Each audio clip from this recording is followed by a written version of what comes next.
そもそも、はい、世界一周って言って、あれだったよね、コロナになっちゃって、大体半分ぐらいで終わって帰ってきちゃったみたいな。そうそうそう。だからその前半から話聞きます。じゃあよく分かってないんで。確かにそうですね。前半が2019年の10月スタート。それが一発目ですね。19年の何月？10月ぐらい。10月か。はい。だからコロナを知ってる人間からすると、コロナの半年前にスタートしたんだ。そうだね。っていう感じ。でしかも僕がちょっと韓国行って帰ってきたぐらいのそっか9月とかだと思ったから。はいはいはい。そうそうそう。そんぐらいか。そんぐらいですね。だからそのちょっと前とかに会ってるんですよね、和樹さんとか。で10ヶ月の予定で出発して、10月から8月ぐらいまで行くみたいな、そういう計画、で本当は世界地図をまんべんなくこうアジアから、一回オーストラリアとか南行って、でアメリカ、南米、アフリカ、ヨーロッパで中東とか行って、またアジア行って戻ってくるみたいな、そんな予定だったんですね。その時のその目的って何だったの？そのスタンプラリーになったのは、ちょっと後からみたいな話だったじゃないですか。最初ここ行きたいとかってあったの？でもそれで言うと、その昔から知ってる、教科書で見た場所とか、テレビで見た場所、パリのエッフェル塔を見てみたい、エジプトのピラミッド見てみたい、インド行ってみたいとか、そういう世界中にある、世界史だったりテレビだったり、なんか旅行のあれで見た場所に行ってみたい、死ぬまでに見てみたいみたいな場所をとりあえずバーッと回りたかったんですよね。そうそうそう。それが目的ですね、最大の。それも最初の時も仕事を辞めて行った？そうそう。そうなんだ。だから3年新卒で勤めた会社3年半ぐらい勤めてから、それを辞めて行ったって感じですね。でもともとあんま考えてなくて、考えてなくてずっと行きたいはあったんですけど、実際に行動する何年にやるとかは考えてなくて、で2019年入ったぐらいの時に、その数年前とかにその3年前とかに、その母親とか、祖父母が亡くなったりして、でバババーって人が亡くなったんで、なかなか身辺整理が進んでなかったんですよ。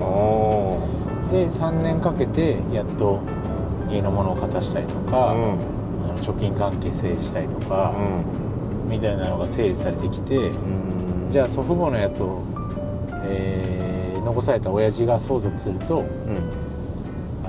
また子供に引き継ぐ相続税が別でかかるから、じゃあ今こうバーっておじいちゃんおばあちゃんに出てきたやつは一回兄弟3人ですけど、兄弟3人に分配するよみたいになって、でその時に割とこう大きいお金がどんどんってそれぞれの兄弟に分配されてなって、こんなお金が来るのびっくりしたなみたいななったし、で3年新卒で勤めて3年やったら転職かこの会社でめっちゃまた何かやるかって考えてたんですね。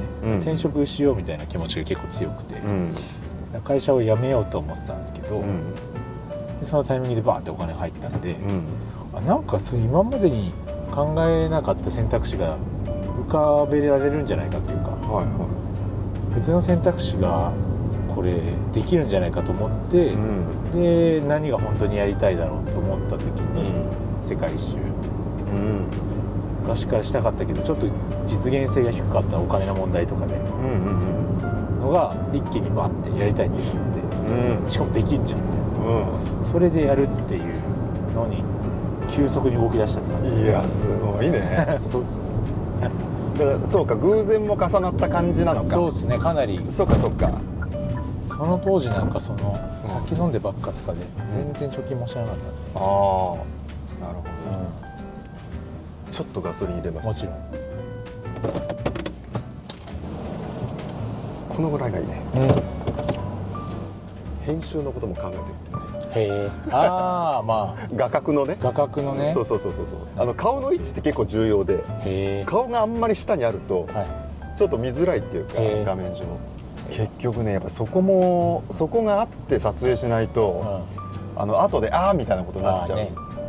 回しっぱなしの場合特にね。そう回しっぱなしでさ、録画されてなかったら最悪だから、俺今んとこそれはないかな。あるかな、あっても1回ぐらい。あとバカなのがホワイトボード授業であれやってるじゃん。あの撮影の時に準備のために書くじゃん。書いたのをまだ撮影してないのに1回消しかけたんですよ。危ねえ。消しかけてって言って半分消して気がついて、もう1回書くっていう、俺何やってんだと思って。やべえ、最悪ですよあれ。大変でしょ。大変ですよ。通行券をお取りください。やろう。行きましょうか。ありがとう。いいですか、一旦。その彼女の役割引き受けてるってこういう時めっちゃ助かるんだよね。ないですか。隣に誰かちょっとあれ見てくれるとか。ちょっとじゃあその旅の先の続きの話しましょうよ。そうで、多分きっかけを話してたと思うんですけど。そうだね。そうで、バーンとお金が亡くなった家族の身辺整理で入ってきて、それすごいよね。それ結構入ってきた。そうですね。その世界一周で1年間200万ぐらいは昼かなって言われてるんですけど、そのぐらいは入ってきて、でで自分も会社辞めよう、転職しよう、この会社を辞めて新しいことをしようっていうタイミングでもあったから、じゃあ会社辞めるのは決まってるから、転職なのかこの数百万が入ってきて、なんか別のことできるのかって言って世界一周、やりたかったけどお金の問題できてなかった。これできんじゃんと思って、でそこから9月ぐらいに辞めるかって決めて、それ3月ぐらいやったんですけど、9月ぐらいに辞めるかって決めて、すっげえ調べたりとか、全く調べてなかったからそれまで、何百マイルとか、こういうルートでだいたい自分が行きたいとこ回ったら何ヶ月いるとか調べて、で周りにいたんですよね。その大学生の時に周りに世界一周してるやつが2人ぐらいいて、そいつらに話聞きに行ったりとか。すごい。そう2人もいた。そうなんですよ。すごいっすよね。意外にやっぱ休学して世界一周してる子とかいて。そうなんだ。やっぱモチベーション、そういう子たちからやっぱ意識もしてたし。なんか大学的にそういう学生が多いっていうのもあるのかね。それもあると思いますよ。結構国際的な環境ではあると思うし、で公立って結構休学費用かからなかったりとか、私立ってその休学するのに何十万円納めなきゃいけなかったりするんですけど、結構やりやすい感じではとかもあったんで、そういう前例が周りにいたのもあり、結構それでイメージ膨らまして、でその子にやっぱり絶対行った方がいいね、最高の経験だからって言われたのも割と最後の後押しというか、その次の日にもだから直属の上司に電話して、その子に会ったのは土曜日だったんですけど、土曜日に会ってわーって喋って、決意固まって、で日曜日に上司に電話、メッセージ入れて、月曜日ちょっとお話があるんで話させてくださいっつって、で月曜日は朝早く修行の前に来てもらって、実はちょっとやめようと思ってますけど、やめますみたいな、で世界一周しますって言って、何言ってんのみたいなさ上司超びっくりして。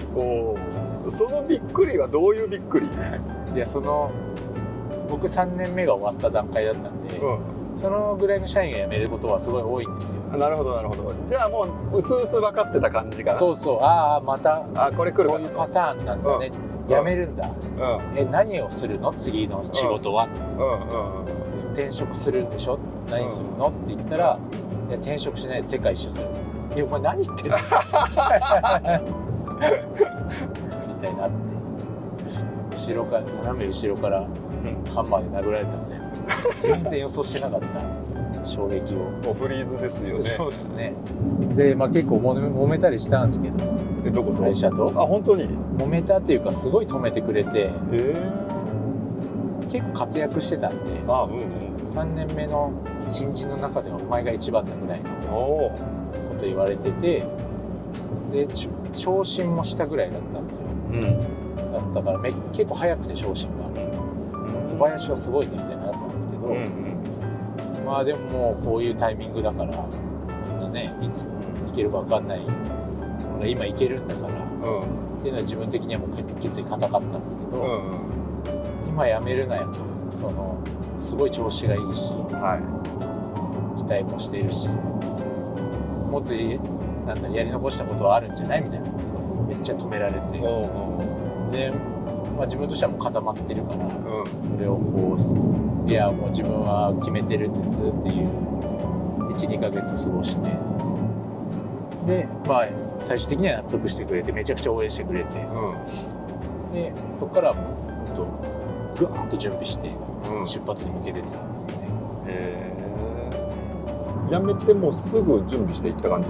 いや本当そうですね。9月の25とかに退職したかな、有給ももう本当少しぐらいだったから、9月25に辞めて10月4日に出発みたいな、10日間ぐらいで出発して、その間に引っ越しもしたりとか、忙しくて、一応ボランティアとかも自分的には旅のスタイルはできるだけローカルな空気を味わう、ローカルな文化を味わうっていうのは結構意識したかったんで、そのボランティアとかをして現地の人と一緒に何かをしたりとか、その人の家に訪問ステイさせてもらうために、国際ボランティアの団体に所属して、1年間のその旅かけるボランティアみたいなプログラムがあるんですよ、でそれに参加して22期生みたいな、この1年間は22期生でこのメンバーで用意スタートでやりますみたいな、それに参加して旅とボランティアと世界一周一緒にやるみたいな、そういう感じでスタートしましたね。そういうの一緒にやれるもんなの？なんか同じ行動をするというよりかは、自分がアフリカでボランティアしてる時に A 君がタイでボランティアしてるみたいな、でその近況を報告し合ったりして、同期みたいな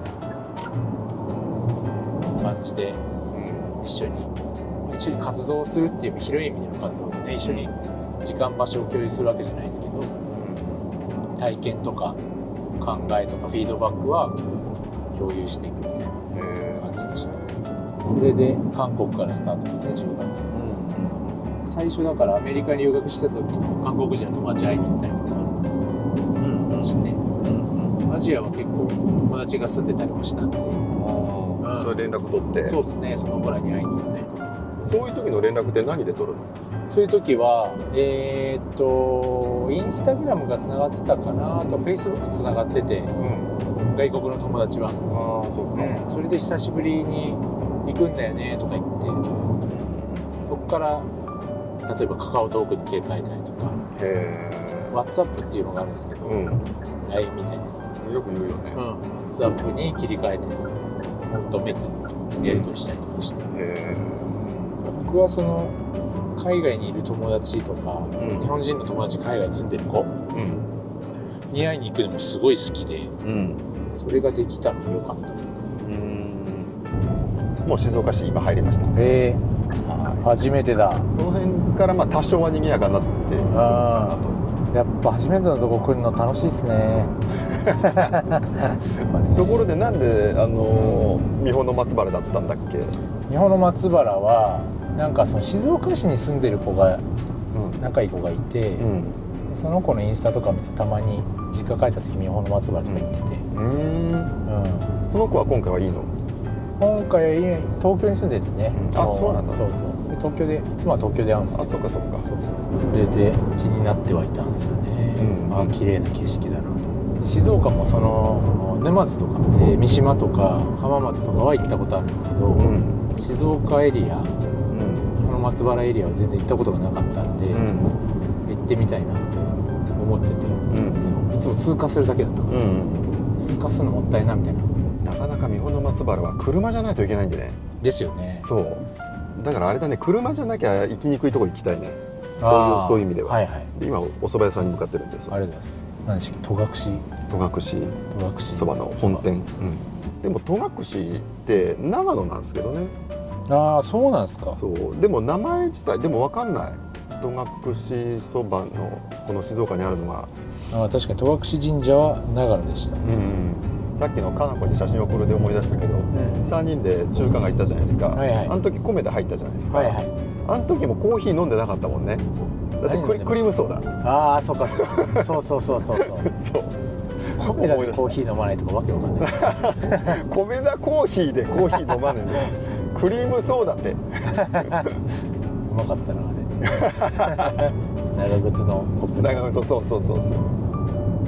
うだから自分コーヒーショップ行っても飲まなかったりしますよ。あの時これが流行ってましたからギョリちょっとおしゃれな感じじゃないですか、カフェでコーヒーっていうね。そうでホットください、ブレンドでブラックでお願いしますみたいな感じで、自分のこだわりがあったりするじゃないですか。その隣でココアくださいとか言って、その横で「わーいクリームソーダ!」みたいなアイスついてる、やったーアイスのこんもりしたやつ、あれつついて遊ぶんだよな。ボヨボヨする。そう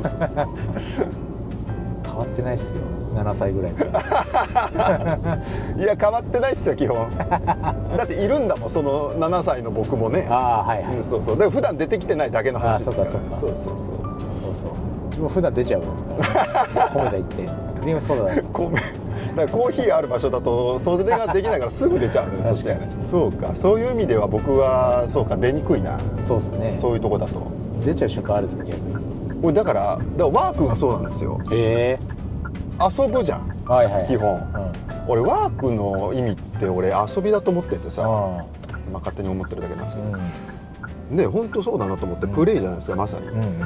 あんなとこで一緒に手をつないでさ、でみんなが見てないところでちょっとこれやろうよみたいな、このなんか本当に子供の時の遊びだし、そう大人の面盗んでね、いろんな悪さしてましたから。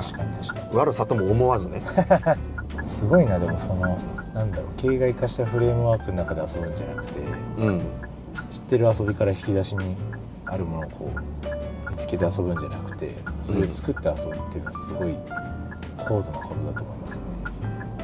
だからそれ子供はやってるわけですよ。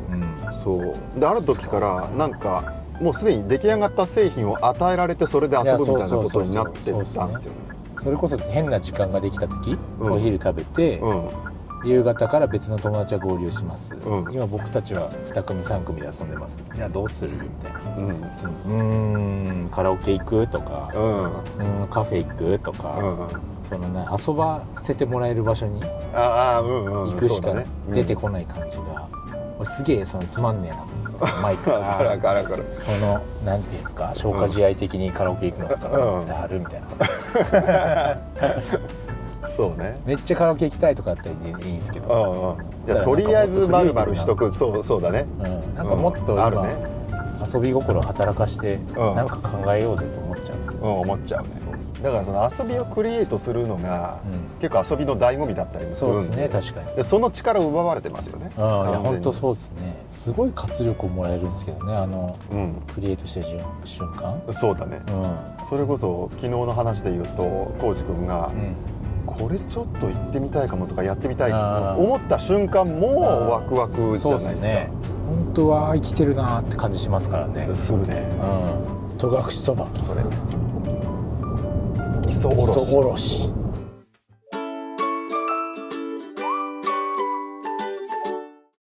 さあということでね、お蕎麦を食べ終わりましてね、美味しかった。今から三保の松原に向かいたいと思います。レッツゴー。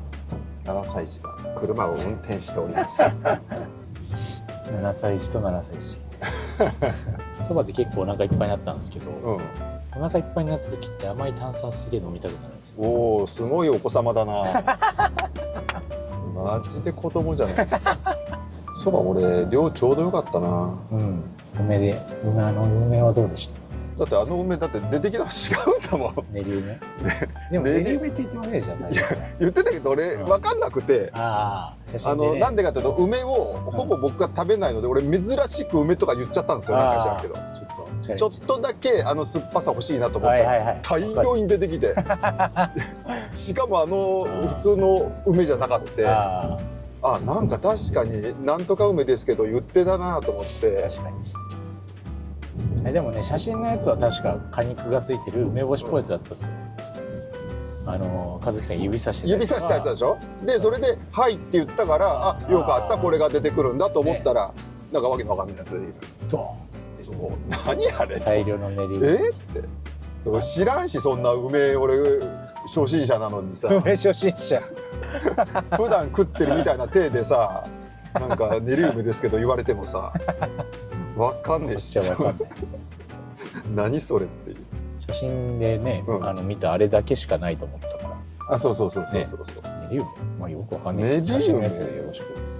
じゃあ練り梅って書いといて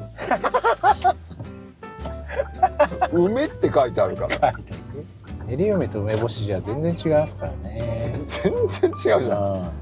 と思っちゃったもん。梅干し 3.5 個分ぐらいの練り梅来たじゃないですか。すげえ量なんですよ。おかしいじゃんって俺もさだってさおろしにトッピングでつけてって言ったのにさ乗ってないわけ、どこにあんのと思って探したもん探したもん梅真ん中一歩ツンってくるかと思ったら全然来なくて、僕のちょっとふって小鉢見たら何これと思って、マヨネーズじゃねえんだから確かにマヨネーズみたいなこれじゃないやつしてくださいってこれじゃないやつです、こっちじゃない方の梅だからさ、出てきちゃうとさ、残すのは申し訳ねえとか思っちゃって。確かになんかその二郎ラーメンとかでもニンニクわーって頼んで、ニンニクなんか全部食わなかったりするんで、その食べない分はもうスープに溶かして隠してみたいななんか使いましたよ自分の罪悪感を紛らわして。あれ何なのかね、子供あるあるですよね。子供の悪知恵働きますよね残したネギとかもさ、あれももっと巧妙なやつだったらスープの中に混ぜるとか、そうでちょっと周りにこぼす的な感じで散らすみたいな。自分の場合はなんかたまにすげえ普通のラーメン頼んだらネギ多めの、ネギトッピングじゃないのにネギ多めのやつあるじゃないですか、そしたらネギ避けといて、端の方に置いといて全部食って、いつもは全部スープも全部飲むんですよ、でもネギがいっぱいある時はちょっとだけスープ残しておいてそこにネギ隠してあたかも全部食いました、ネギは拾うのを見落としてしまいましたみたいな感じで「ごちそうさまでした」みたいな「美味しかったっす」おもろいわでももうそんなにやるぐらいやったら1個ゴミ袋持ってった方がいいんじゃない？そしたらもう自信持って残せるじゃないですか残したのは全部ゴミ袋にやればもうきれいに食べました。ね、片付ける方も気持ちいいし。ネギ持って帰るの嫌なんですか？でゴミですよ、だからもちろん。まあ捨てるけど。もう捨てるけど、そう面倒くさいけど。なんか僕一回あれやってみたくて、コンポストってあるじゃないですか。生ゴミとかを堆肥みたいにして処理するみたいな。なんかちょっと小型のやつとかを、なんかこの前京都行った時に売ってて、ちょっと面白そうだなと思ってさ。微生物に時間かけて堆肥にさせるってやつ。そうだからほら自分で作れるとかって言ってさ、まあそんなのもあるけど、一回やってみたいなと思ったりして。割と身近なやってる人結構いるようなイメージですね。そうなんだ。自分の周り多分そういうのが好きな人が多いんだ。そうか。それこそさっきの庭のとこでそれやってもいいかなと思って。いい良さそうです。前の彼女とかがダンスとかがたまに流行ることあるじゃないですか。このドラマのエンディングテーマのダンスが流行る。そういうのを真似して踊ってたりしたんですけど、ちょっと覚えて割とちゃんと踊れてて、それがめちゃくちゃ可愛くて、可愛いみたいな、女の子がちゃんと踊ってんのめっちゃ可愛いってなって。どういう踊り？ダンス？なんだろうな、まあその老若男女踊れるような感じのポップな、別に振り付けも別に激しくないみたいな。難しくない。こんなぐらい。そんな感じのやつなんですけど。でもそういうことなんだろうね、アイドルファンとかって。いや僕ねでもね、そこになんかときめくっていうのがあんまなくて、それこそさ、それは旅行で言ったら旅で言ったら旅行パックの方なんですよ。まあ作られてるというか。そうでも僕も浩司君もそうだけどローカルな、こういう絶対行かないようなとこ行くの好きじゃないですか、そういうとこで人と出会うみたいな、だから結局そんな別に無名のアイドルでも何でもない子が何気に見せる可愛い仕草とか、そこにやっぱり惚れちゃうんですよ。そうですね。だからそこを好きになるから、僕結構いろんな女の子好きになっちゃってるんですけど素人好きだからみんな素人ですから関わる女の子って間違いないです。素人だから自分多分そのアイドルを見に行ったら好きになるか分かんないけど、その普通の女の子がちょっとダンスしてるみたいなのにすごいときめいちゃいそう。だからそれじゃん結局は、そうだそうだ。それを昨日も思って、昨日だからインド人のインド舞踊やらその日本舞踊やらいろいろやってたんですよ。で割と普通のその、新郎のインド人の知り合いの女の子とかが踊ってて、めっちゃ可愛いみたいな。でその世界どこ行ってもやっぱ踊りってあって、女の子が踊るような、別に艶やかじゃなくてもあるんですけど、やっぱこれ男の本能に働きかけるもんなんだなと。歴史上ずっとその踊りってあって、で女の子が踊ったりとかしてる、こうやってやっぱこう男をかきたてるものがあるんだなって思いました。すごい昨日それを考えた。世界中で踊りってあるけど、やっぱそういう魅力的に見せるものなんだなって。でも確かにダンスって、でもどうなんだろうな、男女問わない気もするよね。引きつける何かだから僕もさ踊ってみたとか好きなんですよ。そうかそうか、そう踊ってみてやってましたもんね。そう覚えてる？赤レンガ取ってそうダイナマイトやってた。たまにハマる時があって、これやってみたいっていうのがたまに来て、そうしたらやっぱりもうやりたくなっちゃうからやるんだけど、踊ってる、確かにね、踊りができる人かっこいいってなりますから。しかも和樹さん普通にうまかったですよね。ダイナマイト動画みたいな。ダイナマイトね、練習しましたねあれは。だからさ、あれもさ、だから一回ハマると何回もそれやるんですよ結局。ダンスとは相性いいですね。どんどん上手くなっていく。だから井上ゼミもそうだよ。あれ始めた当初よりも今の方が確実に上手くなってると思う。喋りもそうだし、画質とか撮影スキルとか撮影技術もアップしてるんで、音もこだわったりして、やっぱやることでね、だんだん修練されてる。いや本当それだよね。結局ただただそれしかないんじゃないかなと。これ面白いのが、多分今から見たらその当時は多分5点ぐらいなんですけど、でもそれはなんかちょっと違うなと思ってて、振り返った時に今を基準にしちゃうので点数低いんですけど、でも当時は当時で100点満点だと思うんですよ。だから多分100点満点をずっと連打してる感じなんですよ実はね。そうかそうか。それもでもあれなんですか、割と遊びの意識なんですか、そのYouTube やってみようみたいなのも。もちろん。そうなんだ。もうワクワクするから。やっぱワクワクしないものはね、やめた方がいいですよ。やっぱ大事だな。大事ですよね。これからやっぱ仕事しようかなと思ってたりしますけど、ワクワクっていうのはベースに置いておきたいですね。いやもう間違いないですよ。やっぱそこをね、やっぱやりがちなのは妥協してお金のためにみたいなのってやりがちなんですけど、つまんなくなるよって思う。本当につまんなくなっちゃうと思うし、しんどくなっちゃうんじゃないかなと。日本の松原もう出てますけど、いちご海岸ゾーン。そうここがもうずっと長いこの海岸沿いの道で、この左にもずっとビニールハウスがこれから続くんだけど、これもう始まり始めてる。お店がずらずらってまた続いてきますので、あとは今にあれですね、あれなんですか、久能山東照宮ね、あれが行ってたやつだ。そう山の上にあるんですで、あれね、ロープウェイあるんですよ。ロープウェイで向こうの山から行けて、行けるんですけど、こちらの海岸側からは階段が見えるんだけど、階段で一応登ることもできるっていう。ロープウェイもあるんですか。ロープウェイあります。大体みんなロープウェイで行くんだけど、だってさ、可愛いのね、さっきのチアガールの話で言ったら、だって昨日ロリータの撮影の見てめっちゃ可愛い言ってたじゃん。可愛いっすねあの子可愛いっすあの子は普通の服着てても可愛いし、あの服も似合うから。いやロリータ服がドンピシャだったな俺は、まあ普段は知らないからそのギャップが、こんなに可愛くなるかは分かんないですけど、でも可愛いっすよね。あの子は僕珍しく、それこそ浩司君と一緒で付き合いやすいなって思えた子でしたよ。忘れてない人です。純粋な魂を。素敵。そういう子は本当にいいっすよね。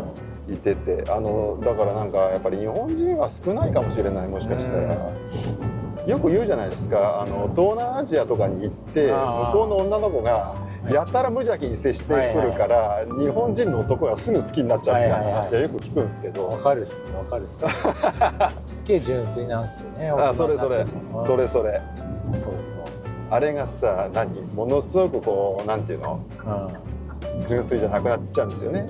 そうっすね。